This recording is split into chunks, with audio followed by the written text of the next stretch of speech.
It is 8 o'clock on a Sunday night. You know what that means. It's time to engage with you on matters that affect you, affect your family, affect your community. Tonight, we are discussing the electricity crisis in South Africa. What do you say? Let's get started. It's Topical starts right now.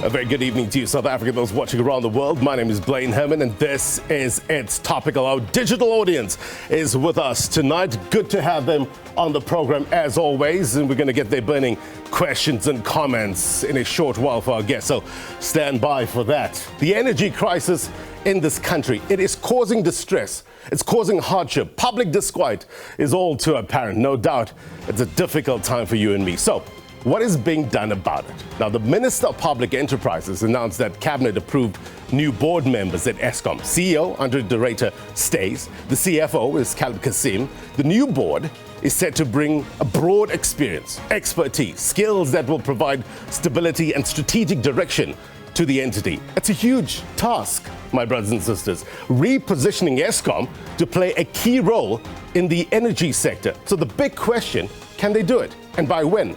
Time is of the essence. Money. Time is money. Reportedly, every time we hit stage 4, our economy loses 2 billion rand a day. It's serious. It doesn't get more serious than that. We're going to have that discussion. We also have our colleague Matshela Koko live for us in Westbury. There you see his handsome face. We're going to get to him in a short while. He's canvassing the views, the voice of the people on this very, very topical issue. Matshela, good to see you. We're going to get back to him in a short while. Stand by for that, which leads us to this question of the day. The worsening power cuts. With that, are you confident that government has concrete solutions to end load shedding? Walk with me while we get ready for the word on the street. Does government have cogent power backup plans? Would it be fair to say that they can't do anything with immediate effect? It's a process. Let us know. Answers coming up. Now, time for your roundup.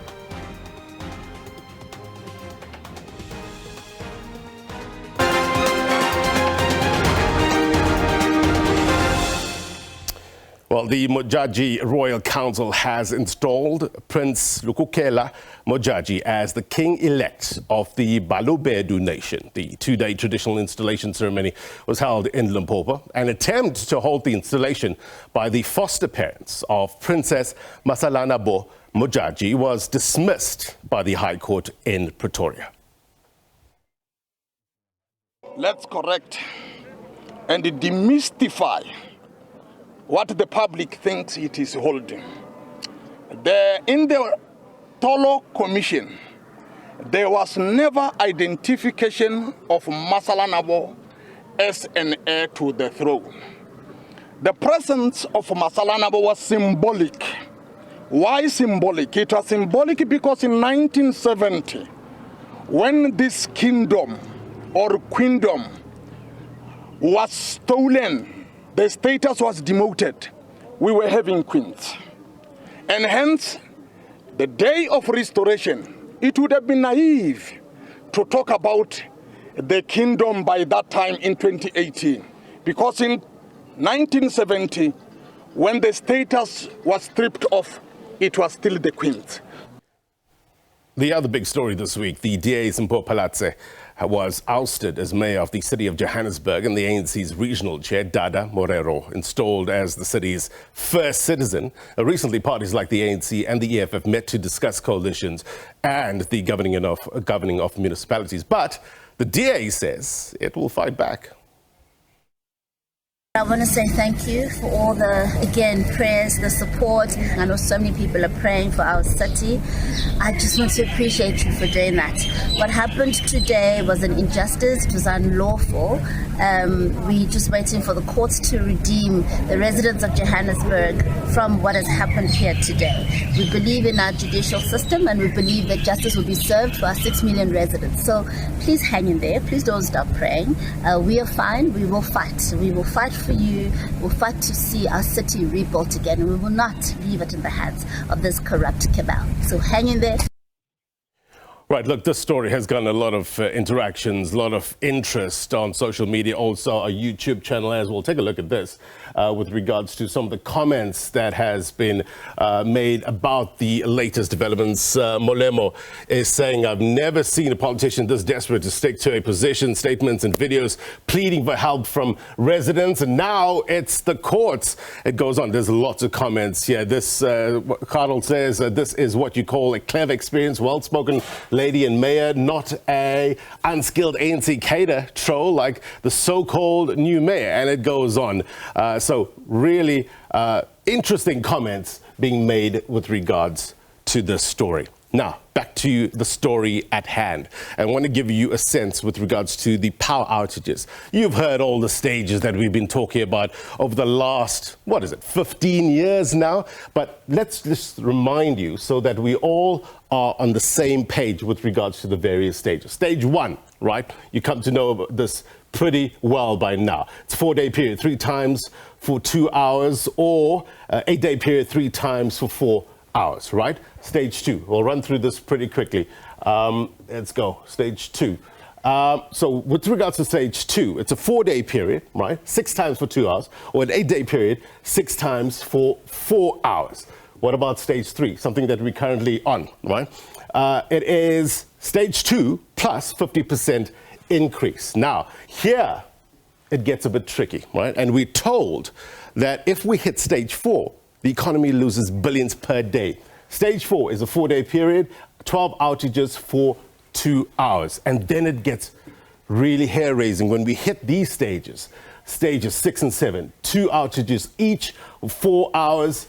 And then stage 8, have a look at this. 6 outages each at 12 hours, depending on the schedule. Now, I heard about this one? Let's put this one up. On stage 15, had everybody talking. This has left many questions, right? Like, what is stage 15? What does it mean?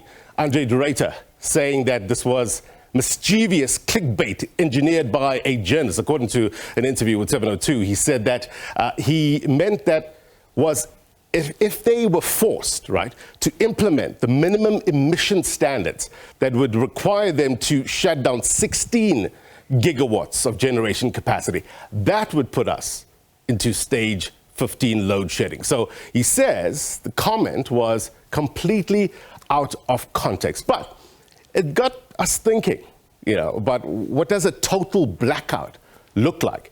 Eskom says if preventative measures, including load shedding, are insufficient, then the national grid will collapse. Now, total national blackout is unforeseen, right? And therefore, the system operator will not be able to make an announcement in advance. This will have massive implications. What would it look like? We are going to discuss in a short while. Now, you know that this program gives you a voice, right, as we reflect on the big stories of the week. So let's join the word on the street, which comes from Greenside in Johannesburg, on the issue of the escalating power cuts in this country. This is what you had to say.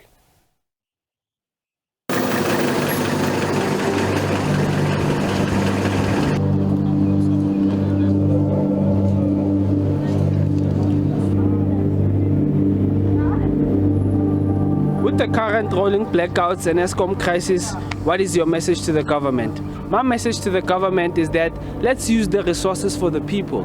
Eskom, the main reason that it exists is for it to serve the people.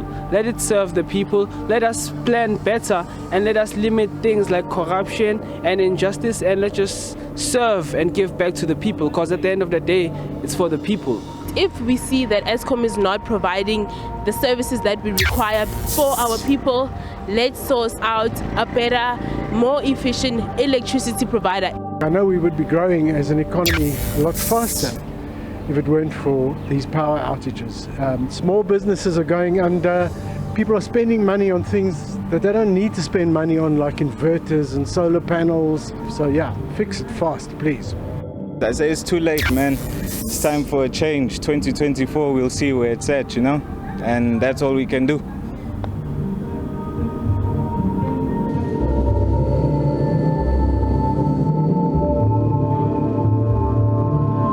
We live in one of the hottest countries in the world. And for me, it makes total sense to go the renewable energy route, specifically solar power. Ek dink ook ons moet die private sektor met die leidende rol speel.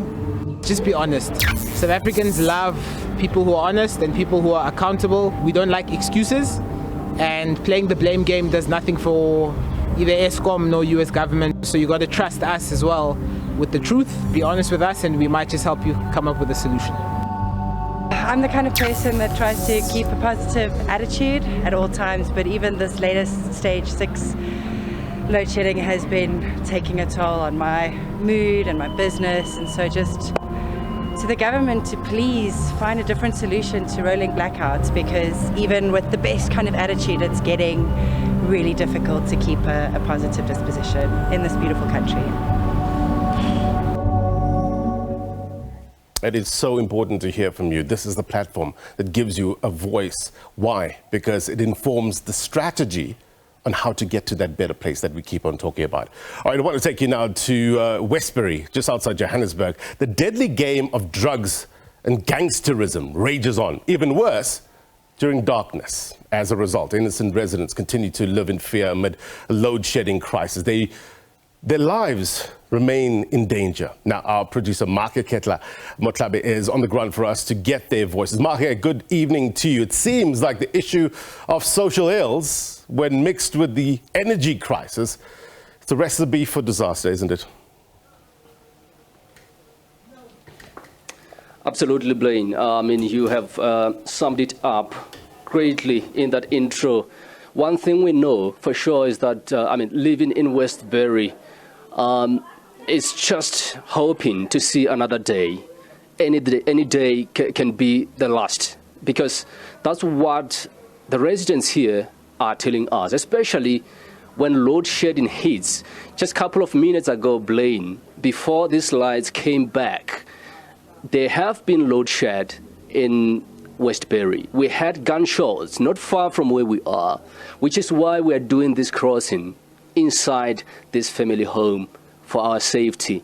But everyone here is fearful for their lives because of the gunshots that are heard almost every night, especially when load shedding hits. So we have Preston here who, as you can see, he is on crutches. His leg has got auto fix in it. He was shot at night, and he's just going to tell us exactly what happened. Preston, thank you for your date. Just tell us what happened. I was on my way to buy a cigarette, and when I entered the passage, I just had gunshots firing. It wasn't late, that late. It could have been about 8:45. But if it was load shedding, it could have been worse. Maybe I could have been dead.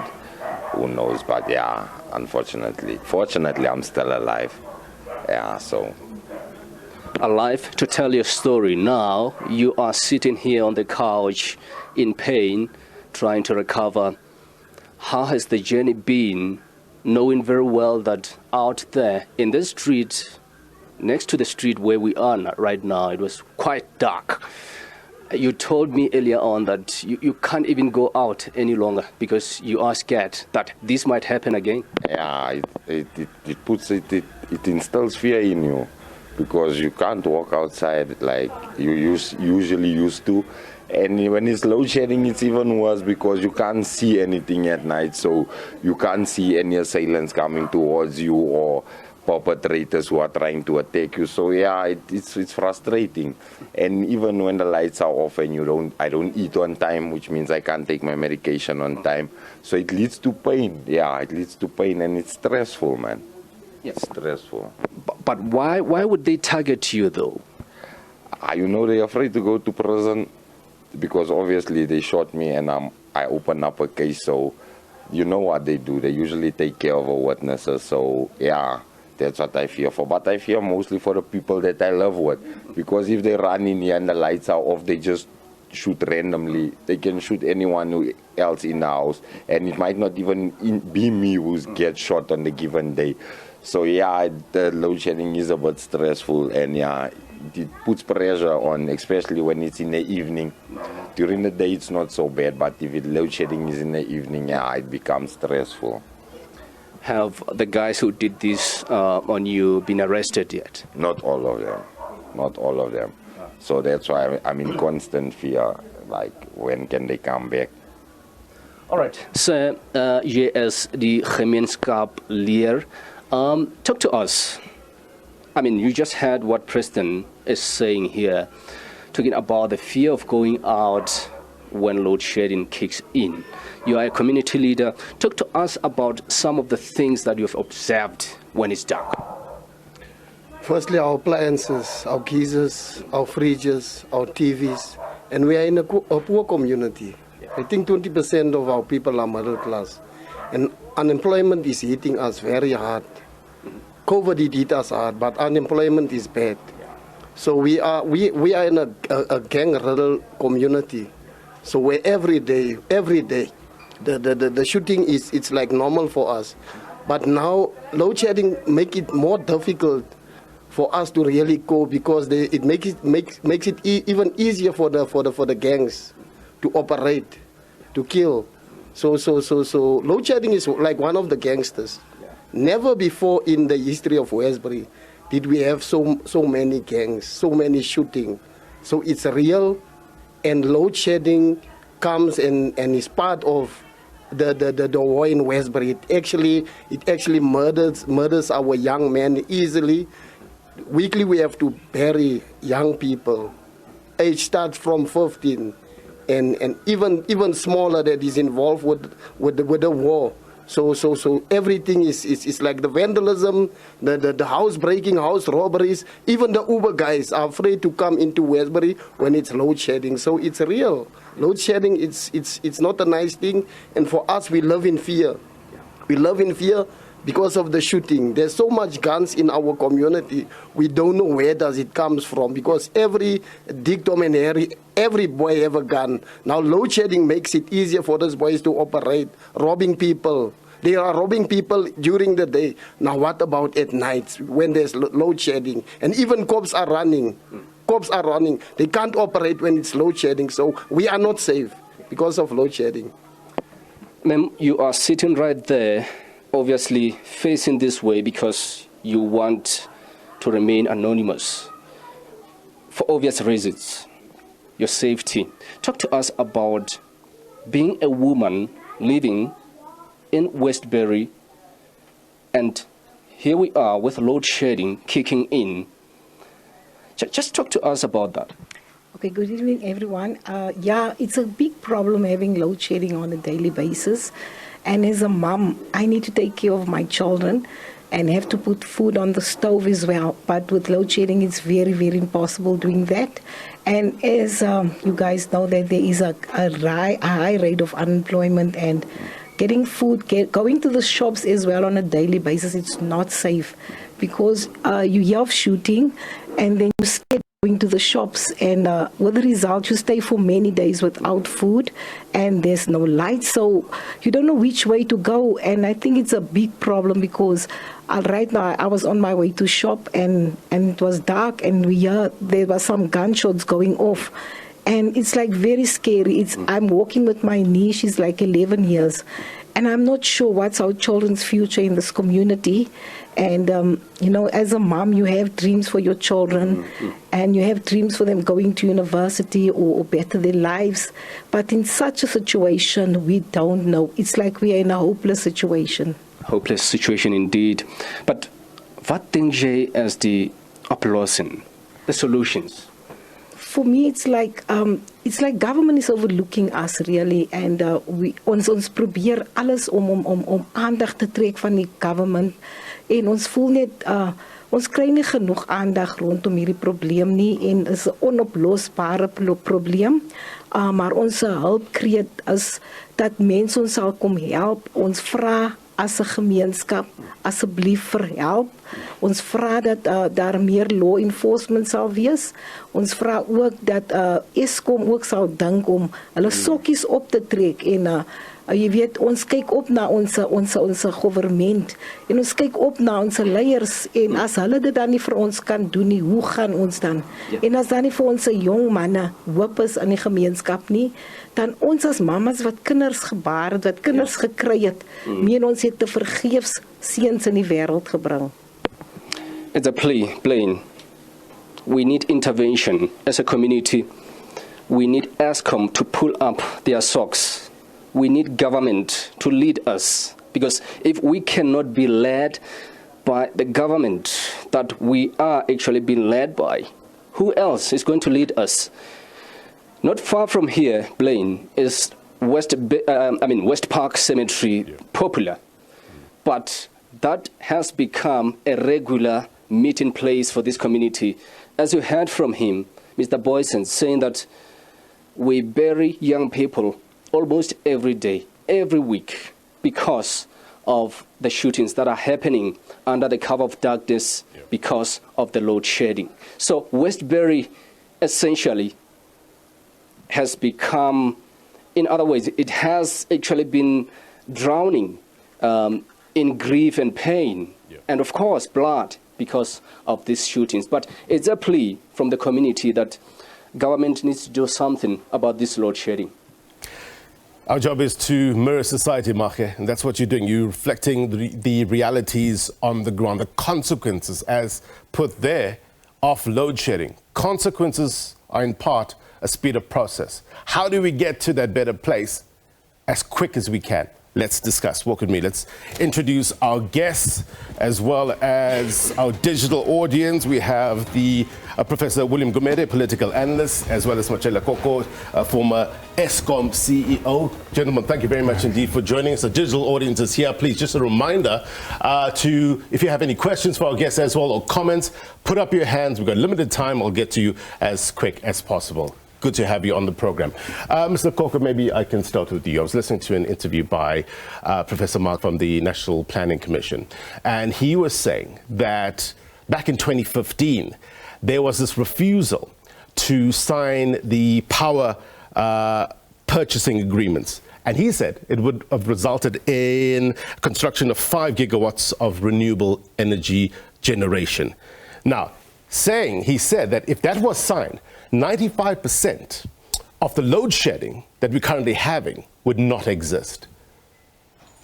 Should we point fingers at you and your former colleagues for the current situation that we find ourselves in? Would you take responsibility for that? So the question you should ask Professor Matshela is this. In 2015, 2016, in fact, I refused to sign them in April 2017. I refused. It was the right thing to do. We had 5,000 megawatts. We were projecting 8,000 megawatts by 2021. Why would you add more capacity? That's a question you must ask him. The question is, what happened to that 5,000 megawatts that we had in surplus in 2017 when I refused to sign? That's a question that you must ask Professor Matshela. It would have been irresponsible to sign additional capacity when we have 5,000 megawatts of surplus. The argument that he was putting forward is that the reason why we probably didn't have as much load shedding during that time was because those machines were working overtime. He said it was being abused. Is that the case? Because it's then a false illusion to say that there was no load shedding at that time, given to what he had to say. The question you should ask him again is that what is the engineering definition of running overtime? Professor Matshela is not an engineer. It's not within his knowledge to talk about units running over time. But let me tell you this.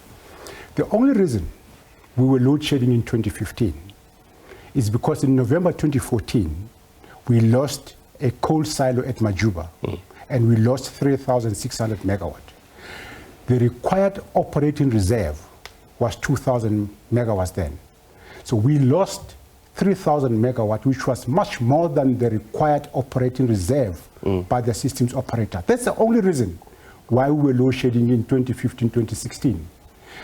It took us 8 months to rebuild the coal silo at Majuba to recover 3,600 megawatts. We gave back the systems operator much more than the operating reserve we desired of 3,600 megawatt.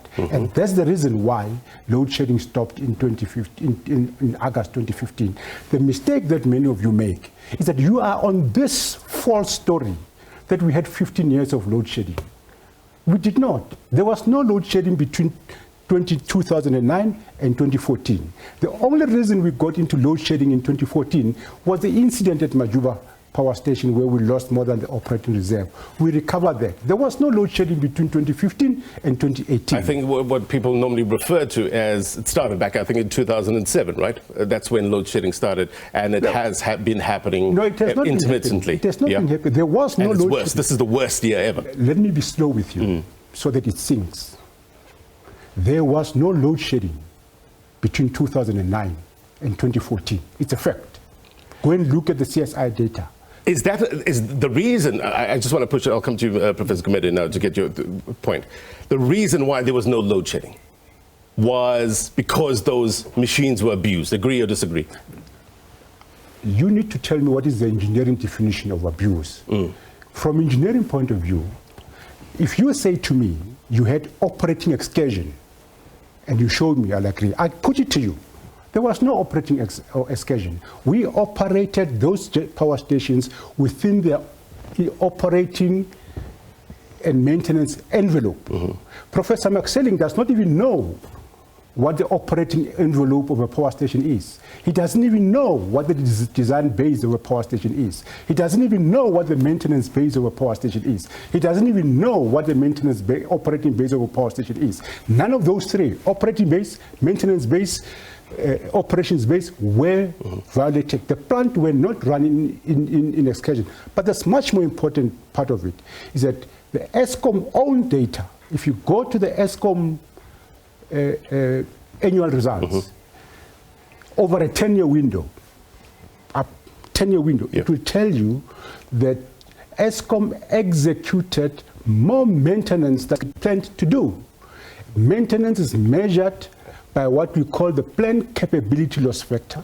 The planned capability loss factor, as recorded in Eskom annual results, was 10.5%. The target is 10%.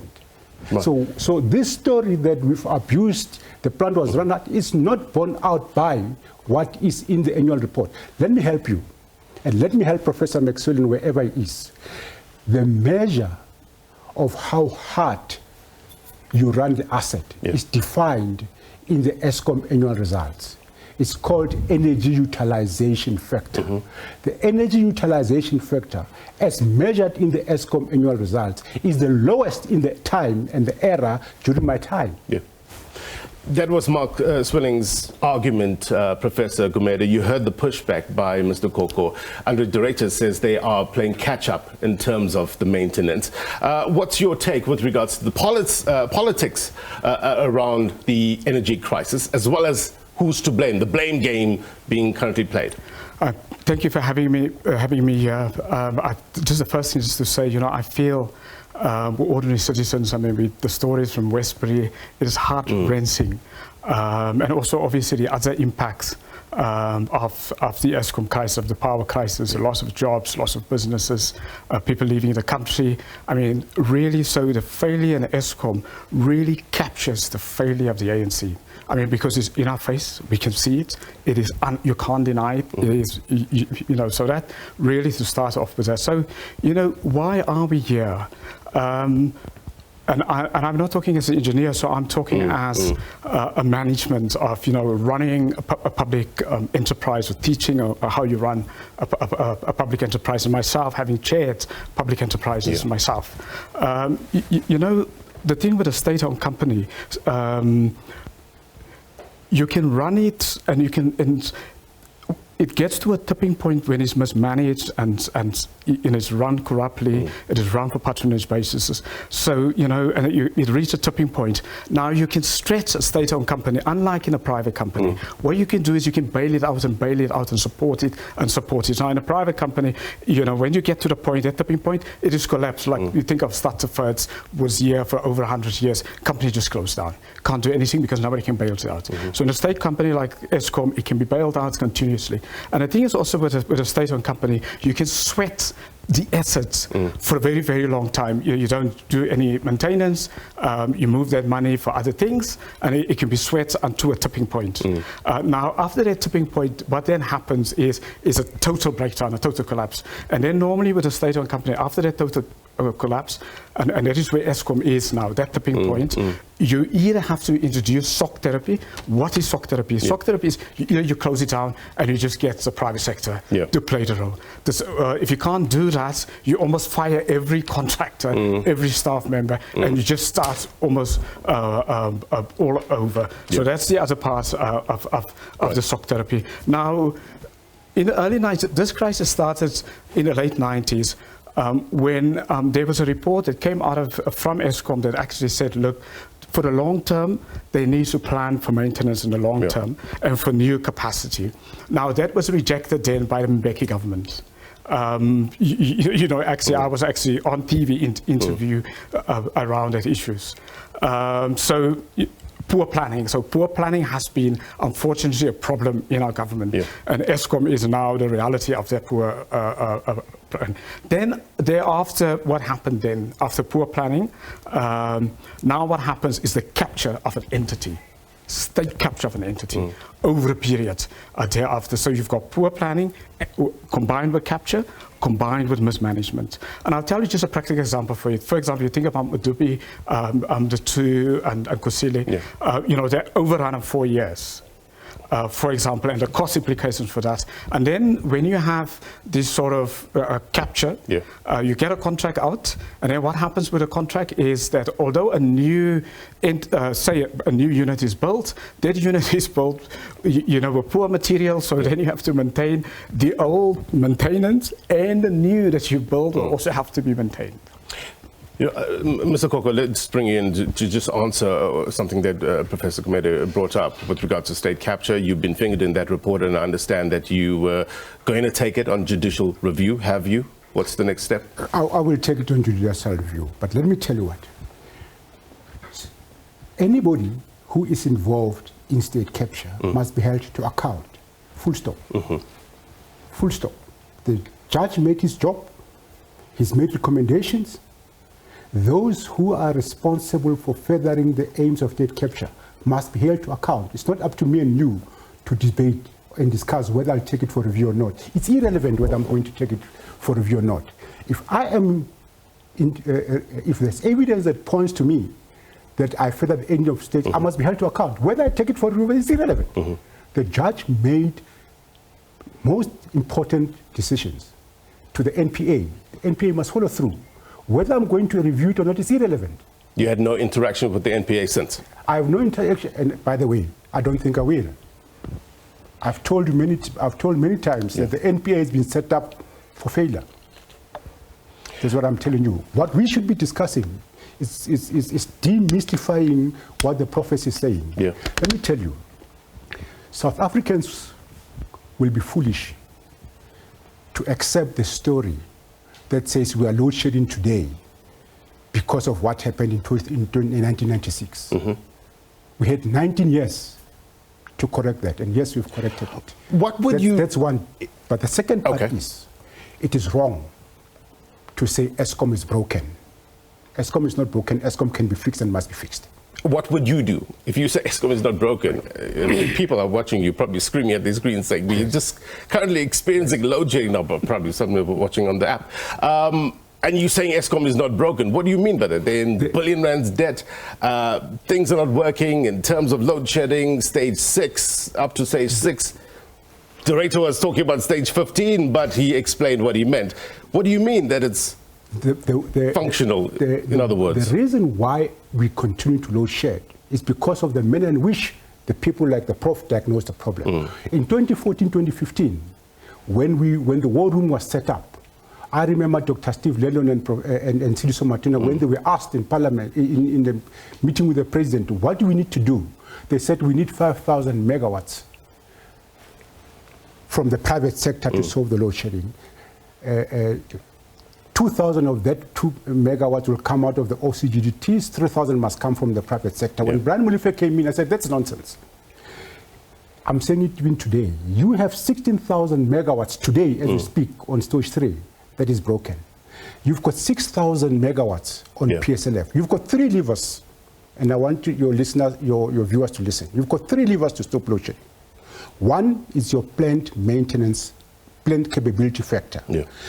You need to use your maintenance to fix your breakdowns. 2, it's your operating performance. You need to operate your plant within its operating and technical specification. 3, it's your operating support for scope definition and maintenance execution and operations engineering support to support operations. It cannot be that in winter our plant maintenance was sitting below 2,000 megawatts. 2,000 megawatts. Now listen to this. This is where the solution comes in. Between winter and now, we've added 4,000 megawatts of plan, and we've increased our breakdowns by 4,000 megawatts. It cannot be. The focus is wrong. What must happen, and I am convinced that the new board of Eskom is a new beginning, because the likes of Clive understand it. They taught me that. What must be happening, somebody must say, and if I was a chair of Eskom, I will say to any directors, I will say to Jan Oberhol, say, I'm going to limit you to a planned capability loss factor of not more than 5,000 megawatts. And I want you to use your planned capability loss factor to purely focus it on the breakdowns. Because once you are successful to use your planned capability loss factor and you operate your plant within your operating envelope, you reduce your breakdowns, then you begin to unlock the capacity you need for long-term maintenance. That's the only solution. So you're happy with the new board? I mean, I'm just looking at the names here. You see it, let's put it back up on the screen for our viewers. There are engineers, there's a chief nuclear officer at Eskom, there's a financial professional there. We have an organizational development and change manager. You happy with that board? Let me tell you, I'm happy with, I'm happy with the board. I'm happy with 1, 2 or 3 people in particular because I know them personally. What I'm even more happy about, and I wrote to Minister Matshela, and I said to Minister Matshela, you have no choice. The country has no choice. If you don't fix the energy availability factor and increase it to north of 72%, within the next 18 months, Eskom will have failed. And when you say Eskom is too big to fail, it will fail if you don't do that. So when the board was announced, the challenge was put to them for an energy availability factor of 75%. They can only achieve it when they use the levers I told you about: PSLF, operating envelope, operations engineering support to reduce the breakdown. The rest,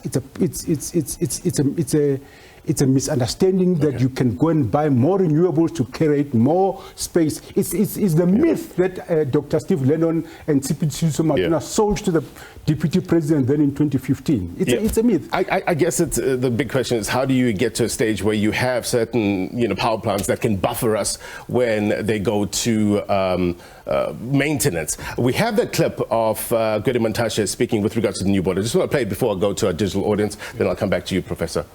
Do you have the control? Let's cue it up. It's a board, it's elected. There's a combination of skills in that board, unlike the past. Technical skills in the board, but always remember, a board is not the executive. There's still a responsibility to get the executive to have the required skills, and the actual operations must have the required skills. Professor, let's get to you before we get to our digital audience. You want to respond? Yes, I obviously I wish the board very well, but a company, a state-owned company, the issue is you can have any good board, you can have any CEO, whether white or black. It is the organization itself which is broken and which needs to be fixed, and that really is the problem. So, what should we do? What we can do is declare Eskom a national disaster. So they're in the legislation, and I wrote part for government. I did analysis for government on emergency legislation. So there is we can do that. So then what it does, it will give the management of Eskom extra power. What they then can do is they can bring in the army full time. at all of the assets. Secondly, what they can do is they can also speed up prosecutions. They can set up special courts. It doesn't have to go the long prosecuting way and police investigation. You have to speed it up quickly, get the people who are, the vandal and the mafia type of people. What they need to do is give the management powers to fire management individuals who are incompetent or are corrupt. The same for ordinary staff members, because now they can't do that because they can't. The CEO right now can't really fire many people. He can't fire executive members because they've got a direct line to the president or the ANC leadership. Secondly, some of the unions there, unfortunately, instead of building Eskom, many of them are very obstructive. So the National Union of Mining Workers is Eskom. Now what they do is, because they've supported Ramaphosa in the elections, in the party elections, and Ramaphosa will need him again, it's very difficult for the CEO to fire them, because then, National Union of Mining Workers is going to respond. Now, the contracts, because they're in the tendering lies the problems. A lot of those contracts are linked to ANC political capitalists. So what the CEO needs to do is to audit every contract and then kick out a contract that is corrupt. He can't do it now because most of those contracts are with people close to the ANC, top leadership of the ANC can't do that. So we can have a board, a new board, and even a new CEO, but unless the executive have the power to deal with all of these vested interests, and all of these vested interests is very tight into the ANC's politics and even into the ANC's national conference. You have to think about, the coal players, big funders of the ANC, closely linked with the ANC leadership, to deal with them, very difficult for any CEO. And then the last one that I have to deal with is renewable energy, because while we reconstruct Eskom, we have to bring in renewable energy as quickly as possible. We can't do that because there's ideological opposition to renewable energy in the ANC. And, relatively in terms of building renewable energy generation plants, it's quicker, if I'm not mistaken. It takes about 2 years to build a plant. It takes about, 10 years to build a coal plant? There's the other exciting thing about renewable energy. Renewable energy for us as South Africa is one of the best opportunities, post-1994 opportunities for industrialization. When we talk about we want to industrialize, we want to create businesses and jobs and so on, renewable energy. All right, let's get to our digital audience. You have your hand up. I asked you to do so. You have a comment, question. You heard what our guests have to say. Let's go to Mr. Shandu first. If you can unmute. Yes. Good evening, Mr. Pate and the viewers. Simon, I think... we zit hier 8 minuten. Wel, dan met je pas tijd komt. I think we have some interference. Go ahead, Mr. Shandu. Yes. I think listening what Mr. Koko just said, it just brings tears to me. No, now you can tell that the problem that we are having in this country is the leadership, or are man-made problems. How come could you appoint a person who has no knowledge of engineering to go and run the state, this Eskom? It tells you that the problem that we are having are man-made. It is political dynamics that is at play, which affect us as the public, as the members of the public. One, if you go to the integrated resource plan of the Department of Energy, you can see some of the problems that we are having are there, and are details there. We have coal-fired power stations or plants which we built a century ago, and then to maintain those plants, it needs a lot of money, and the government is failing to just implement what we call a just energy transition, which could provide a solution, a concrete solution to what we're facing. Now we have a board that has been appointed, but if another government, or when we go to the conference, as we're approaching this conference of the ruling party, the new leadership will also remove this board and put another board. So we are going to have this problem, I don't know until when. Because the problem is literally man-made. Spani, thank you very much indeed for your take. Kanki Matabane, Black Business Council CEO. So jump in with your comment. If you can unmute, sir. If you get, there we go. We hear you loud and clear. Go ahead. My apologies. There was load shedding here, so.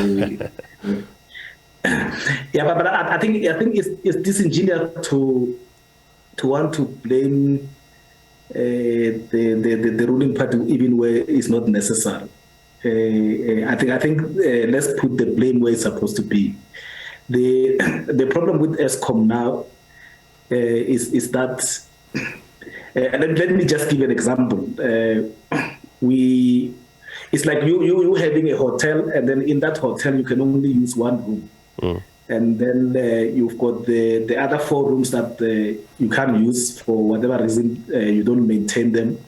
Instead of fixing the 4 rooms, you want to go and build or buy another hotel. So that's the issue. The issue is that all these lobbyists who are coming and say a wind, solar will solve load shedding, it's not true, because you need to be technically correct in what you are saying. So in South Africa, what the problem we have is base load electricity, and we only have coal as South Africans. We don't have, for example, we don't have enough gas. We don't have nuclear.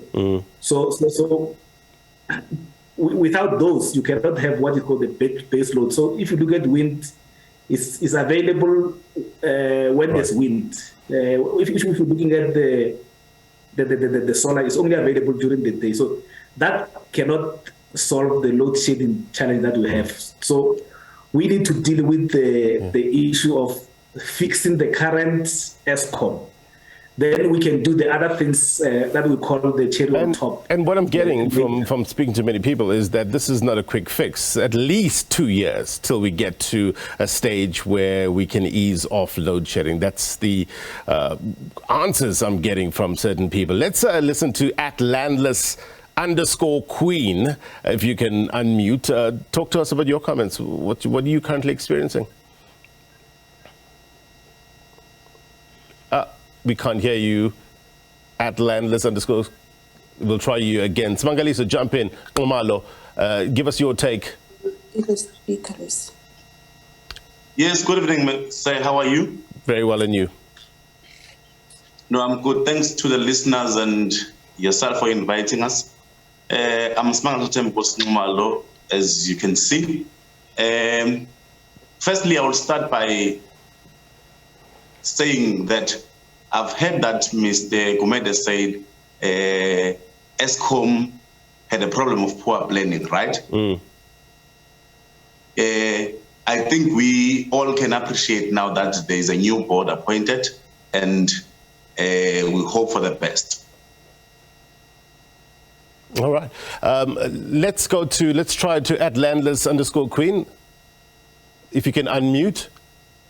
Sure. You can say your name. Good evening. Go ahead. My name is Ayanda Shabalala. I'm a resident of South Africa. So, my comment is really around in any organizational problem, we need to accept that there are multiple truths that can exist at the same time.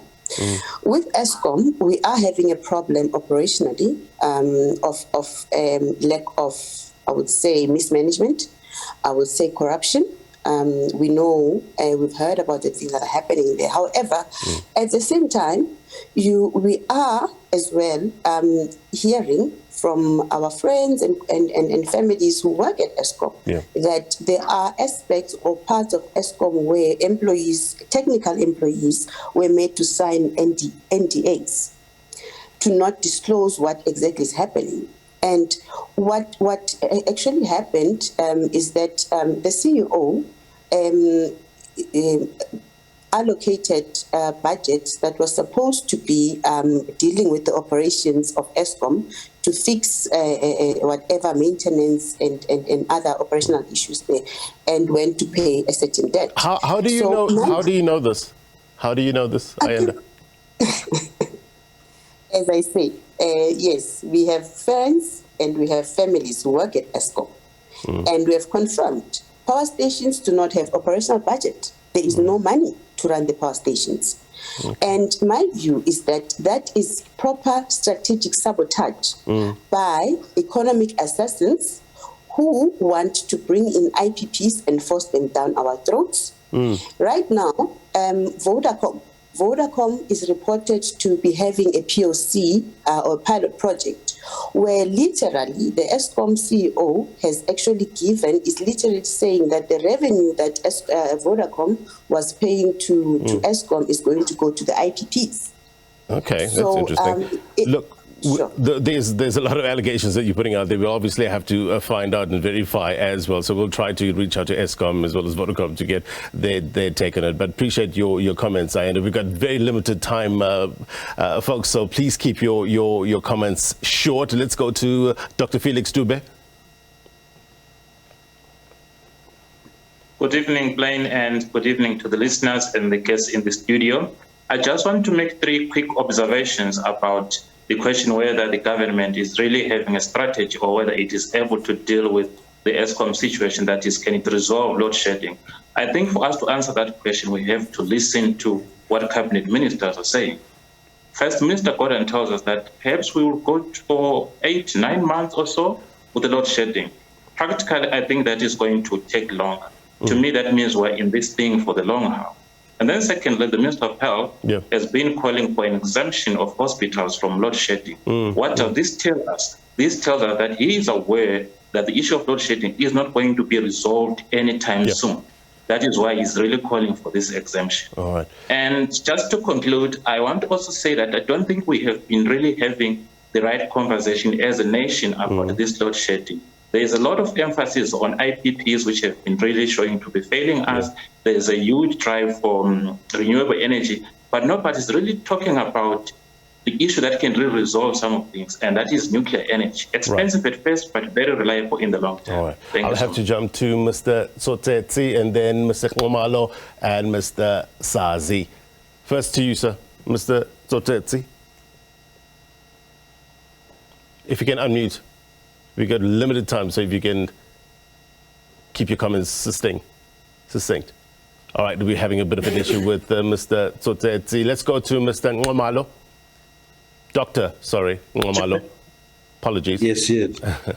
No, thank you, Blaine. I think we must admit that we've seen that there is political interference at Eskom, where the politicians have an interference of the functioning of an independence of the board. So we also know that South Africa is a signatory to what we call international policy, to quote the Paris Agreement, where the overall focus is to reduce our and sort of try to green our energy mix. So the IRP details the need for to the shift for us to move from coal to renewable energy because of those emissions reductions. We'll have to leave it there. Mr. Sazi and then Mr.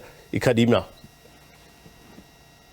Good evening and good evening to your guests on the studio and the listener, those at home. Eskom is becoming obviously an overburden, not just to the economy of this country, but to a simple man on the street. And we seem to be deflecting when we're talking about the problem of Eskom. I think Mr. Koko just outlined the 3 biggest problems that because we're not an energy deficient country. And he mentioned plant maintenance, operating performance, and operating support and things like that. I haven't heard Andre, the writer, speaking about those things and how are they being addressed. Corruption seems to be a deflection, state capture to be a deflection, but we are not really getting to the bottom on how is planning maintenance plan going right now. We don't have that. All right, I got your point. Sorry to jump in there. We're fast running out of time, but we've got your point, Mr. Azazi. Let's take Mr. Tsotetsi as well, then we go to Tsepo. Good evening to the viewers. My name is Matshela Koko. Well, I'll have to rebut the point made by Tate Matabani that we can't blame the ANC. Actually, we can blame the ANC because now, if you look back in 1961 until 1991, Eskom managed to build about 14 new power stations, right, with an installed capacity of 35,000 megawatts. Then from that period in 1991 until last year, 2021, Eskom has only managed to build one power station, which is Majuba, with an installed capacity of 4 megawatts. So now, again, in 1998, the Department of Energy did state that, in 2007, the generation's capacity surplus would be fully utilized. Right. But now the government actually ignored that call. And in 2007, we began load shedding. So this is a problem of leadership. We don't have the right people at helm to fix the Eskom issue. Okay. So what I would suggest that we need a change in leadership. So you have a minister of we got your point. The problem of leadership. I have to throw it to Tsepo Khadima and then get our final word from our guests. Mr. Khadima. Yeah, thank you very much. Very quickly, look, I think the newly installed board at Eskom was irregularly appointed. We don't know the criteria that was used in their recruitment. It appears that they were just asked to raise their hand, which they did, but the rigor and the process is not known. But also, I think in terms of the position of chair that is there, I think that the chair, Mr. Makwana, must decide what he wants to do, whether he wants to be the chairman of Eskom or he wants to be chairman of these other companies. But there is inherent conflict of interest, which the minister should have known about and should have brought a stop to it. Should not have put the nation into this invidious position where we're still talking about issues of conflict of interest, which should be managed. And lastly, I want to say, anyone who tells you that renewable energy, which is intermittent, can be put on a high voltage grid, such a person, if they can prove that concept, they deserve a Nobel Peace Prize. It has never happened in Germany, in the whole of Europe, in the United States, in Australia. It has never happened that renewable energy, so-called, which is intermittent, has ever been a solution, because they were introduced in those countries because of corruption, not because they wanted to answer a situation. We have known everything there is to know since 1943. We've already known beyond the grid, and I'm shocked that most of the people at Eskom don't even. I do apologize. Tsepo will have to leave there. I have to get my final thoughts. I hope we can borrow some time from the next program. Mr. Koko, final thoughts, and then Professor Gumede. Rome is burning. We have no time for excuses. It's costing the economy between 2018 and today over 700 billion rands because of state capture, because of load shedding. Corruption must be dealt with without fear, favor, and prejudice. No compromise there. It's useless, quite frankly, to debate whether we need renewables or not. The IRP deals with that adequately. We have more than enough installed capacity to meet the demand and to do maintenance without diesel. It's the total focus. The challenge of this board is this: operate the plant without excursions. 2, maintain the plant and provide the engineering support. But here's the point. We cannot have a situation where the plane maintenance goes up and the breakdowns goes up. That's a feedback from the plant to tell you are doing something horribly wrong. PCLF can't go down and UCLF go up. You can't blame PCLF going up and UCLF going down on the decision of 1996. It's a scapegoat. You can't blame it on state capture. It's a scapegoat. You can't blame it on political interference. It's a scapegoat. Your core competency of Eskom is operation, maintenance, and engineering support. Operation, maintenance, engineering support. Your final thoughts, sir? To change Eskom will take at least 5 years if everything is okay. So, I mean, there's a reality. Anyone who says anything different is, false news, is misbelief. It's going to take that long if all of the other things are in place. In the meantime, what we need to do, we need to keep the light on. It's going to be very costly to keep the light on, where we use diesel and so on in the meantime. And then thirdly, what we need to do is we need to get business to generate their own thing. I'll give them the independence to do that. Give the cities and municipalities the independence independence, give citizens the ability to do their own things without any restrictions or any taxes and so on. Thanks very much indeed, Mr. Koko. Professor Gumede, digital audience value added as always. Let me give you my take before we get out of here. I'll promise to get the bosses to give us an extra hour next time. Time is never on our side. Here's my take. Why did the lights go out? Not because they liked each other. No. Old power plants are being blamed, playing catch up in terms of maintenance. The list goes on and on. Uncertainty remains, which you and I find extremely difficult to accept. But until we see massive new capacity added to the grid, these power cuts are here to stay for the foreseeable future. At least 2 years, some say. It's frustrating, I know.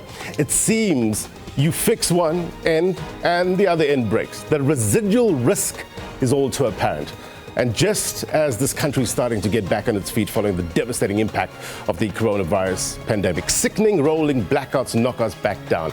But look, some 15 years later, with the frequency of these power cuts, the good news is that it means we're not shocked anymore. It's a change of mindset, isn't it? It means that those in power can get on with the business of making sure that there is light at the end of the tunnel.